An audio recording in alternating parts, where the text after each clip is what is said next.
నమస్తే, తెలుగు వన్ న్యూస్కి స్వాగతం. ఈరోజు వైఎస్ఆర్సీపీ ఆవిర్భావ దినోత్సవం 14 ఏళ్ళు కంప్లీట్ చేసుకుని 15వ ఏట వైఎస్ఆర్సీపీ అడుగుపెడుతుంది. ఈ సందర్భంగా జగన్మోహన్ రెడ్డి వైఎస్ఆర్సీపీ అధ్యక్షుడు జెండా ఆవిష్కరిస్తూ ఆయన మాట్లాడారు. ప్రజల కష్టాల్లో నుంచి పుట్టింది ఈ పార్టీ అని. ఇక్కడే నాకు అనిపించింది, అసలు ఈ పార్టీ ఎలా పుట్టిందో తెలుసుకోవాలి, ఇంకోసారి గుర్తు చేసుకోవాలి, గుర్తు చేయాలని కూడా అనిపించింది. ప్రజల కష్టాల్లో నుంచే పుట్టిందా నిజంగా వైఎస్ఆర్సీపీ? ఆ తర్వాత చాలా మాట్లాడారు. కళ్ళు మూసుకుంటే 1 ఇయర్ గడిచిపోయింది, ఇంకొక 2-3 ఏళ్ళు కళ్ళు మూసుకుంటే గడిచిపోతే నెక్స్ట్ రాబోయేది మనమే అని ఇలాంటివి మాట్లాడుతూ వచ్చారు. కానీ పార్టీ ఆవిర్భావ దినోత్సవం సందర్భంగా ఒకసారి మాట్లాడుకుందాం. వైఎస్ఆర్సీపీ ఎలా ఆవిర్భవించింది? నిజంగానే ప్రజల కష్టాల్లో నుంచి వైఎస్ఆర్సీపీ ఆవిర్భవించిందా? మనతో డివి శ్రీనివాస్ గారు సీనియర్ జర్నలిస్ట్ ఉన్నారు, అనలిస్ట్ కూడా. వారిని ఆహ్వానిస్తూ ముందుకెళ్దాం. నమస్కారం శ్రీనివాస్ గారు. నమస్తే. వైఎస్ఆర్సీపీ ఎలా పుట్టింది? ఇదే ప్రశ్న, చిన్న ప్రశ్న. చెప్పాడు కదా జగన్మోహన్ రెడ్డి, ప్రజల కష్టాల్లోంచి పుట్టిన పార్టీ అంటే నాకు ఎన్టీ రామారావు డైలాగ్ గుర్తొచ్చింది. కార్మికుడి కరిగిన కండరాల్లో నుంచి పుట్టింది పార్టీ అని అంటే ఆయన వాయిస్, ఆ సెంటెన్సు ఆ కార్యకర్తల్లో ఒక రకమైనటువంటి జోష్. అంటే అసలు వెంట్రుకలు ఉప్పొంగుతాయి అన్నమాట. గూస్ బంప్సా లేదా అంటారు. ఇంకా తెలుగుదేశం కార్యకర్తలే కాదు, ప్రతి తెలుగు వాడిలో కూడా ఏది అన్నదాతల ఆకలి మంటల్లో నుంచి, కార్మికుడి కరిగిన రెక్కల కష్టం నుంచి పుట్టిన పార్టీ అంటే అదేమన్నా చూశాడా జగన్మోహన్ రెడ్డి? అంటే ఇప్పుడు దట్ ఈజ్ జగన్మోహన్ రెడ్డి అంటే అసలు వైఎస్ఆర్ కాంగ్రెస్ పార్టీ, అందులో వైఎస్ఆర్ లేడు. అదేంటి? యువజన శ్రామిక రైతు కాంగ్రెస్. అది పెట్టింది వైఎస్ఆర్ అభిమాని శివకుమార్. అప్పట్లో ఏదో తన ఇదిగా పెడుతూ చాలామంది చాలా పార్టీలు పెట్టారు. అది వైఎస్ రాజశేఖర రెడ్డికి కానీ జగన్మోహన్ రెడ్డికి కానీ సంబంధం లేదా? లేదు. కానీ అతను రాజశేఖర రెడ్డి అభిమానే పెట్టినాడు. శివకుమార్ చెప్పాడు ఆ రోజు రిజిస్ట్రేషన్కి వెళ్తున్నప్పుడు. సరే, ఈయన పార్టీ పెట్టాలనుకున్నప్పుడు కాంగ్రెస్ నుంచి బయటకు వచ్చినప్పుడు మళ్ళా కొత్త పేరు ఇవన్నీ ఆలోచించడం ఎందుకని దీన్ని కొనుక్కుంటే పోలా అనుకున్నట్టున్నారు. మొత్తానికి శివకుమార్ పార్టీ జగన్ కబ్జా. తర్వాత ఏదో చాలా పెద్ద గొడవ అయినట్టుంది శివకుమార్ వైపు నుంచి. సెటిల్ అయిపోయింది అదంతా మామూలు. ఏది ఆ తర్వాత కొన్నాళ్ళకి అతను ఏదో అడ్డం తిరగటం, అతనికి ఏదో పదవి ఇస్తానన్నాడు. అప్పుడు అతను కూడా ఉపాధ్యక్షుడిగానో ఏదో ఉంచారు కొన్నాళ్ల పాటు. ఏదో రాజ్యసభ ఇస్తానో మరి లేకపోతే కౌన్సిల్ ఇస్తానో వాళ్ళ మధ్య ఉన్న డీల్ ఏదో వర్కౌట్ కాలేదు. మొత్తానికి ఏదో డబ్బులతో కొట్టారు, ఏదో జరిగింది అక్కడ. ఒంటె డేరా కథలాగా అంతే కదా. ఒంటె మొదట డేరాలోకి ఇది పెట్టిన తర్వాత మొత్తం అరబ్ని నెట్టేస్తుంది, మొత్తం అసలు డేరానే కూల్చేసినట్టు. అంటే చీమలు పెట్టిన పుట్టలో పాములు జరగటం మామూలుగా సహజమే. ఈ పార్టీ ఎవరు పెట్టారు ఏంటి అనేది జనం మర్చిపోలేదు. జగన్ మర్చిపోవచ్చు, లేకపోతే ప్రజల కష్టాల్లోంచి పుట్టిన పార్టీ అంటే అది పెద్ద జోక్గా మారుతుంది అనమాట. అదే కదా, ప్రజల కష్టాల్లో నుంచి పుట్టిన పార్టీ అంటే నిజంగానే ప్రజల కష్టాలు చూసి పాదయాత్రలు చేసి, ఏది పార్టీ పెట్టకముందు వాళ్ళ కష్టాలు తెలుసుకొని వాళ్ళ కష్టాలకు పరిష్కారం చూపిస్తానని ఒక పార్టీ పెట్టి 15 ఏళ్ళు అయ్యిందేమో అనుకునే అవకాశం ఉంది కదా జనాలు. బహుశా 15 ఏళ్ళు అయ్యింది కాబట్టి పార్టీ ఎలా పుట్టిందనేది ఒకసారి చర్చించుకుంటే బాగుంటుందేమో అని అనిపించింది నాకు. అంటే జనం యొక్క ఆ మైండ్ సెట్ మీద కూడా జగన్మోహన్ రెడ్డికి అంత ధీమా. జనం నేనేది చెప్తే అది నమ్ముతారు. జనం జ్ఞాపక శక్తి చాలా తక్కువ అనుకోవటం మన పిచ్చితనం. ఏది జనం మర్చిపోయినట్టుగా ఉంటారు, కానీ ఏది మరుగున పడదు. అదే జనం అన్నమాట. జనశక్తి అంటే అది కదా. చూస్తారు, అందరినీ చూస్తారు. హనుమంతుడి ముందు కుప్పిగంతులు వేస్తే వీళ్ళంతా కుప్పిగంతులు, ప్రజలే హనుమంతులు అనమాట. వాళ్ళ ముందు వీళ్ళ కుప్పిగంతులు ఎన్నాళ్ళు చూస్తారు. Jaganmohan Reddy waiting for the opportunity. ఏంటి ఆయన కోరుకుంటున్న ఆపర్చునిటీ? వాళ్ళంతటా వాళ్లే కొట్టుకునో, కూటమి బ్రేక్ అయ్యో, లేదు తెలుగుదేశం పార్టీ ఎమ్మెల్యేలు ఎవరో కొంతమంది ఏయో కొన్ని పనులు చేసి మొత్తం పార్టీకే కాదు కూటమికే చెడ్డ పేరు తీసుకొచ్చి ప్రజలు విసిగి వేసారి నా వైపు చూడకుండా పోతారా అన్న దూరాలోచనే తప్ప జగన్మోహన్ రెడ్డి ఇవాళ ఏంటి మరోసారి జగన్ భరించడానికి జనం సిద్ధంగా ఉన్నారా? ఇప్పుడు ఇవాళ ఆవిర్భావ దినోత్సవం సందర్భంగా 14 ఏళ్ళు అయింది. ఎన్నాళ్ళు జగన్ జెండా ఎగరేశాడు? ఫార్మేషన్ డే అంటే కార్యకర్తలకు అదొక పెద్ద జోష్ నింపేటటువంటి సందర్భం, అదొక పండుగ, కార్యకర్తల పండుగ పార్టీ ఆవిర్భావ దినోత్సవం అంటే. అలాంటిది మొక్కుబడిగా నువ్వు అసలు జెండా ఎగరేయకుండా ఇవాళ ఏదో ఎగరేసినట్టున్నాడు. 14 ఏళ్లలో కనీసం ఆయన 3-4 సార్లు ఎగరేయాల. ఇప్పుడు సజ్జల రామకృష్ణారెడ్డితో ఎగరేయించుతాడు, మేకపాటి రాజమోహన్ రెడ్డితో ఎగరేయించుతాడు. అతను అసలు వాళ్ళ యలహంకలో ఉన్నాడు అనుకున్న, మొత్తానికి వచ్చాడు, జెండా ఎగరేశాడు, గమ్మత్తుగా మాట్లాడేశాడు. ఇప్పుడు ఫీజు పోరుకి దీక్షకి ఏదో పిలిపించినట్టున్నారు, వాళ్ళంతా మొత్తం రోడ్ల మీదకి వచ్చినట్టు నడుస్తూ ఉంది ఈరోజు. అయితే ఒకవేళ జగన్మోహన్ రెడ్డిని అప్పటి కాంగ్రెస్ ప్రభుత్వం ముఖ్యమంత్రిని చేసి ఉంటే, ఆ సంతకాల సేకరణ ఈ తతంగం అంతా లేకుండా, సరే రాజశేఖర రెడ్డి గారు చనిపోయారు కదా, వారసుడిగా నువ్వు ఎంపీగా ఉన్నావు, నువ్వే ముఖ్యమంత్రివి అని ఉంటే ఈ వైఎస్ఆర్సీపీ ఆవిర్భవించి ఉండేదా? అంతే కదా. ఇది అధికారం కోసం పుట్టిన పార్టీ, పదవి కోసం పుట్టిన పార్టీయే తప్ప జగన్మోహన్ రెడ్డి రాజకీయ జీవితం ఎప్పుడు ప్రారంభమైంది? 2009లో ప్రారంభమైంది. ఎట్లా ప్రారంభమైంది? వాళ్ళ బాబాయ్ సీటు మనం చూసాం. 2004లో అక్కడ ఎంపీగా వివేకానంద రెడ్డి.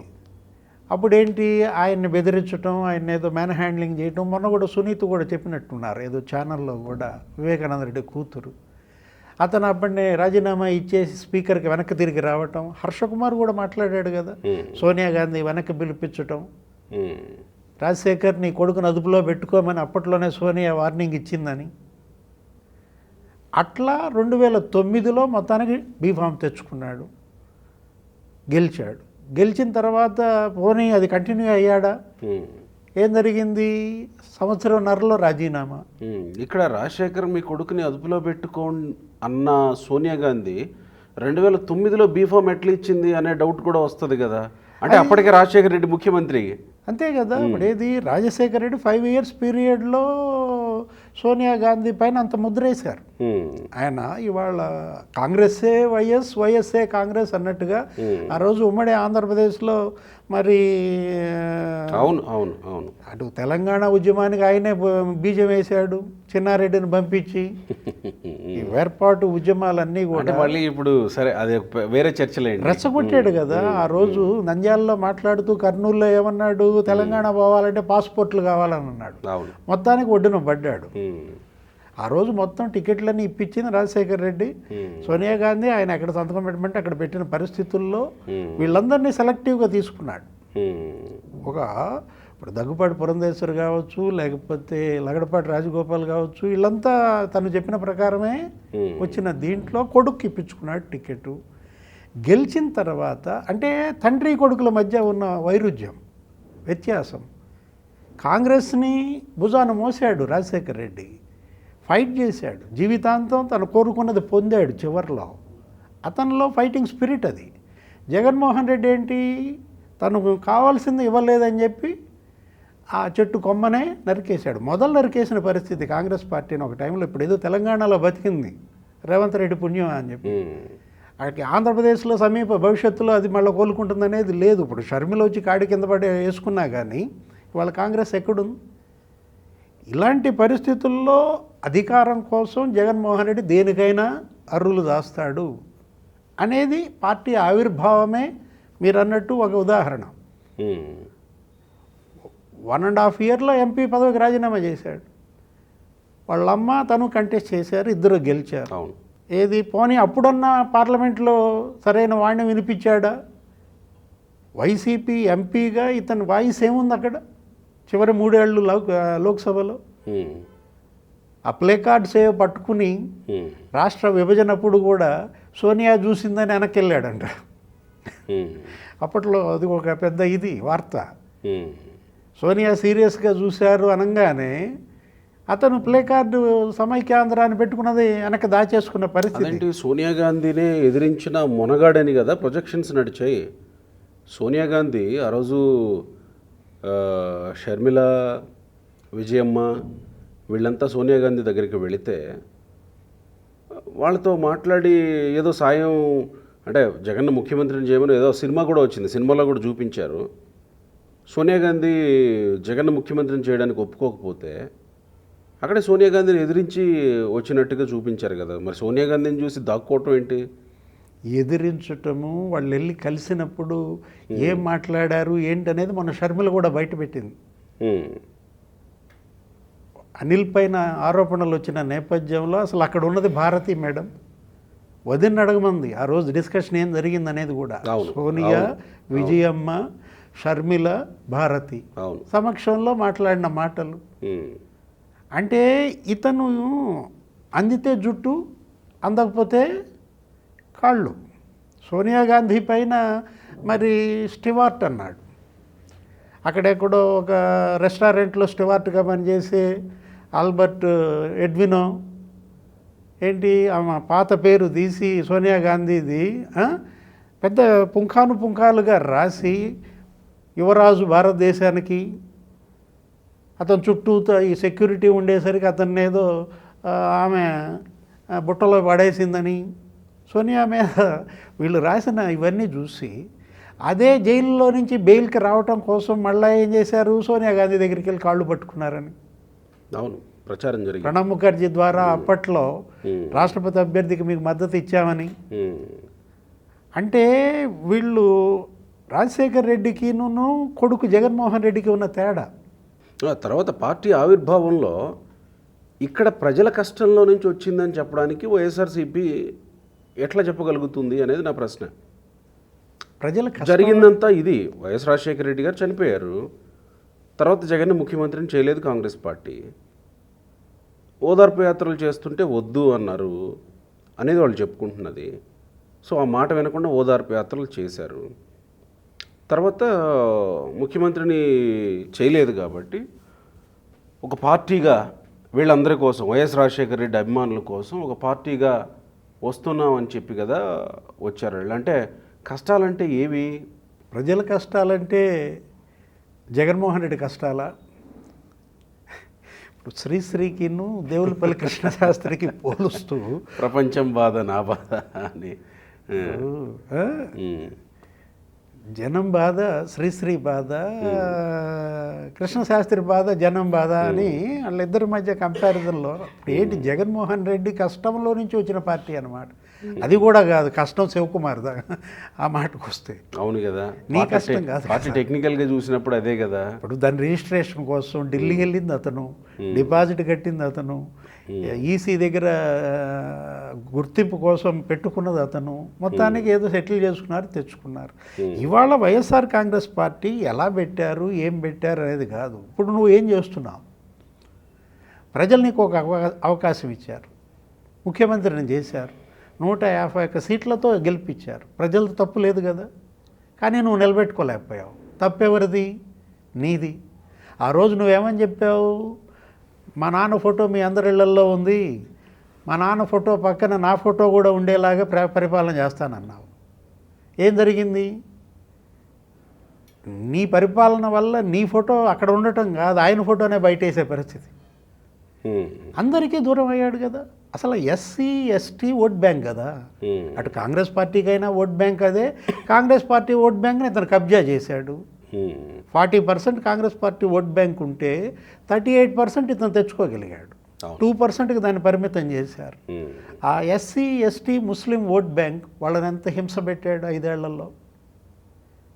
అరే ఇప్పటికీ కూడా 27 స్కీములు ఎస్సీలు రద్దు చేశారని, 200 మంది బీసీలను మర్డర్ చేశారని, 250 మంది ఎస్సీలను చంపారని, ఎవరిని కదిలిచ్చినా 4,000 మంది పైన వాళ్ళపైన కేసులు, 5-6 వేల మంది పైన వీళ్ళపైన కేసులు. ఫలితం ఏమైంది? ఏ ఎస్సీ ఎస్టీ ఓట్ బ్యాంక్ అయితే జగన్మోహన్ రెడ్డి వాళ్ళు నిలబడ్డాడో వాటినే నరికేసుకున్నాడు. అంటే నాయకుడికి కావాల్సింది నమ్మకం, విశ్వాసం. ఈ 2 కాళ్ళ మీద నాయకుడు నిలబడతాడు. ఒక పార్టీ నిలబడుతుందంటే అర్థం నమ్మకం ఉండాలి, ప్రజల్లో విశ్వాసం పొందాలి. జగన్కి నమ్మకం ఏంటి? అమ్మ. విజయమ్మ లేకపోతే జగన్ ఎక్కడున్నాడు? ఆమె మీదే కేసు వేయించాడు.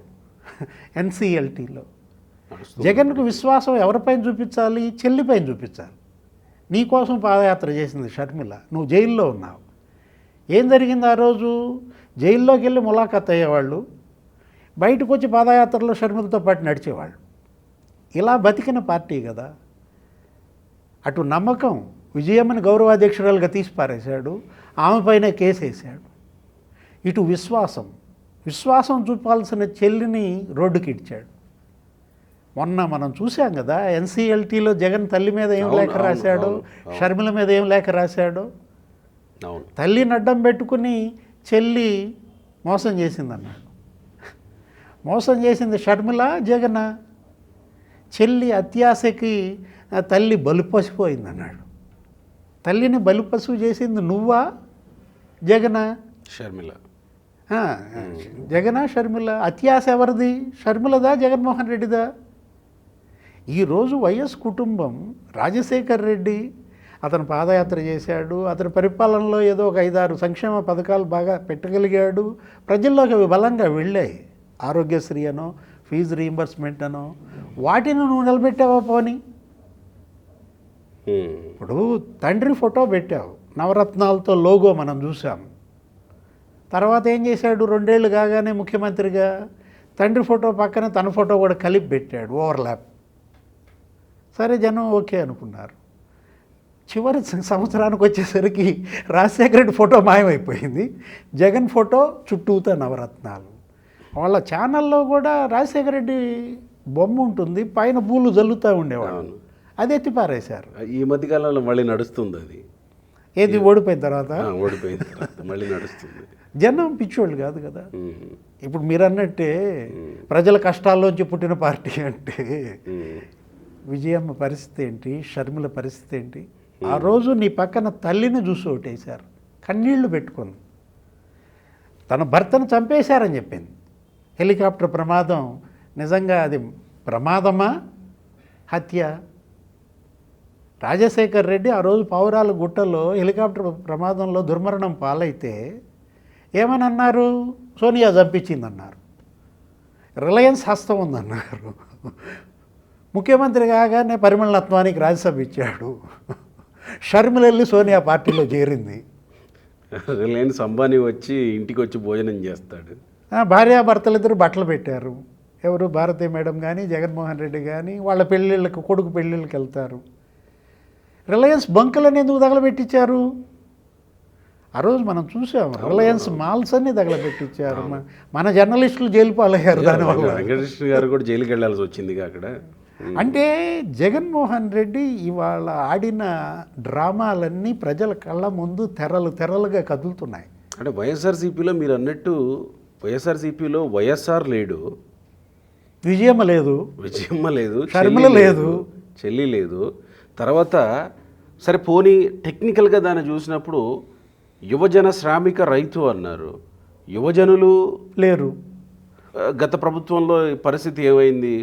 ఒక్క ఉద్యోగం సరే, అదేంటి సెక్రటేరియట్ ఇవి చెప్పుకొస్తూ ఉంటారు, వాళ్ళేమో మేము ఉద్యోగాలు ఇచ్చామని, సచివాలయ సిబ్బంది వీళ్ళని ఇచ్చామని చెప్పుకుంటూ వస్తూ ఉంటారు. కానీ ఇవ్వాల్సిన ఉద్యోగాలు ఏవి? డిఎస్సీలు ఏవి? పోలీస్ నియామకాలు ఏవి? గ్రూప్ 1లు, గ్రూప్ 2లు ఏమైనాయి? ఇవన్నీ ఇవి లేవు. శ్రామికుల పరిస్థితి ఏంటి? రైతుల పరిస్థితి ఏంటి? సో వైఎస్ఆర్ లేడు, యువజనులు లేరు, శ్రామికులు లేరు, రైతులు లేరు. జాబ్ క్యాలెండర్ ఏమైందన్నా? జాబ్ క్యాలెండర్ షర్మిలే అడిగింది. వదిన సాక్షి క్యాలెండర్ ఇస్తుంది ప్రతి సంవత్సరం జనవరిలో. నువ్వు జనవరిలో జాబ్ క్యాలెండర్ ఇస్తానన్నావు, ఏమైందని అడిగింది. మరి ఇప్పుడు నా ప్రశ్న ఏంటంటే, రైతుల కష్టాల్లో నుంచి పుట్టిన పార్టీ వైఎస్ఆర్సీపీయా? అంటే ప్రస్తుత జగన్మోహన్ రెడ్డి రైతుల కష్టాల్లో నుంచి పుట్టిన పార్టీ అంటే మిర్చి 7,000కి జీవో ఇచ్చాడు. మిర్చి క్వింటాల్ అంటే ప్రజల కష్టాల్లో నుంచి, సారీ, మిర్చి క్వింటాల్ 7,000కి జీవో ఇచ్చాడు. చంద్రబాబు 12,000 ఇవ్వలేదు ఎందుకు, 25,000 ఇవ్వలేదు ఎందుకు అంటాడు. నువ్వే జీవో 7,000 ఇచ్చావు, నువ్వే మిర్చి రైతుల తరపున ధర్నా అంటావు, నువ్వే ఈ విద్యార్థులకి ఫీజులు 4,721 కోట్లు బకాయి పెడతావు, నువ్వే వాళ్ళ ఫీజు పోరు దీక్ష అంటావు. అంటే జగన్మోహన్ రెడ్డికి ఉన్నటువంటి గుణం నైజం అనాలా, అతనిలో ఉన్నటువంటి అసలైన మనస్తత్వం అనాలా? అంటే అబద్ధం, అహంభావం. ఏదో అన్నారు, అబద్ధానికి ప్యాంటు షర్ట్ వేస్తే జగన్మోహన్ రెడ్డి అని ఒక ఆయన అన్నాడు, అహంకారానికి ప్యాంటు షర్ట్ వేస్తే జగన్మోహన్ రెడ్డి అని ఇంకొక ఆయన అన్నాడు. రకరకాల వ్యాఖ్యానాలు. ప్రజల దృష్టిలో ఇంతగా నవ్వులు పాలైనటువంటి నాయకుడు కానీ, ఇంత నమ్మకాన్ని పోగొట్టుకున్నటువంటి పార్టీ కానీ, విశ్వాసాన్ని నిలబెట్టుకోలేనటువంటి పార్టీ కానీ తొలిసారి చూస్తున్నాం.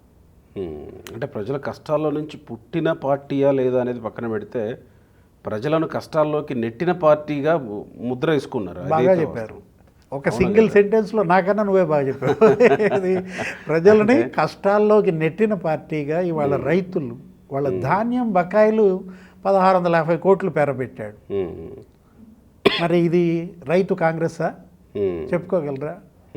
శ్రామికులు ఇవాళ మరి ఎట్లా చూసుకున్నా కానీ ఉపాధ్యాయుల్ని జైలు పాలు చేశారు. హరీష్ రావే తిట్టాడు కదా, మా దగ్గర ఫిట్మెంట్ ఇచ్చాం టీచర్లకి, జగన్మోహన్ రెడ్డి స్టేషన్లో పెట్టాడు టీచర్లను అన్నాడు. శ్రామికులు ఇసుక లేక ఎంతకాలం పాటు, భవన నిర్మాణ కార్మికులు ఎంతకాలం పాటు ఇబ్బందులు పడ్డారో చూసాం. 200 మంది సూసైడ్. లిక్కర్ విషయంలో శ్రామికులు ఎంత పనులు చేసుకునే వాళ్ళు పడిన ఇబ్బందులు చూశారు కదా. మద్యపాన నిషేధం చేస్తానన్నాడు, దశల వారీ మద్యపాన నిషేధం. సీన్ కట్ చేస్తే 20,000 కోట్ల స్కాము, డిస్టిలరీల కబ్జాలు. అంటే పార్టీ కబ్జా, పొలాలు కబ్జా, ఇళ్ళు కబ్జా, డిస్టిలరీల కబ్జా, పోర్టు కబ్జా అంట. ఇవాళ విజయసాయి రెడ్డి వెళ్ళినట్టున్నాడు ఏదో విచారణ, కేవీరావు విషయంలో, కాకినాడ పోర్టు, కాకినాడ సెజ్. అంటే కబ్జాల్లోంచి పుట్టిన పార్టీ అంటే పోద్ది. కష్టాల్లోంచి పుట్టిన పార్టీ కాదు ఇది, కబ్జాల్లో నుంచి పుట్టిన పార్టీ. శివకుమార్ది కబ్జా చేశాడు కదా పార్టీని. కరెక్ట్. జగన్మోహన్ రెడ్డి ఒక ఫెయిల్యూర్ లీడర్గా మిగిలాడు. తేడా అదే రాజశేఖర రెడ్డికి జగన్మోహన్ రెడ్డికి మధ్య. రాజశేఖర రెడ్డి చచ్చిపోయి దేవుడిగా మారాడు ఒక సెక్షన్ ఆఫ్ పీపుల్లో. జగన్మోహన్ రెడ్డి బతికుండి ముఖ్యమంత్రి పీఠం అధిష్ఠించి అన్ని వర్గాల ప్రజల్లో ఒక సైతాన్గా మారాడు. ఇవి మనం అనేది కాదు, సొంత చెల్లంది. అవును, సైతాన్ అనే పదం ఉంది. అవును, కరెక్ట్. జగన్ సైతాన్ సైన్యాన్ని తన పైకి ఉసిగొల్పాడు అని ఎవరన్నారు? షర్మిలే అన్న. దీంట్లో ఇవాళ జగన సైతానా తెలుసుకోవాల్సింది ప్రజలే. రైట్. Thank you.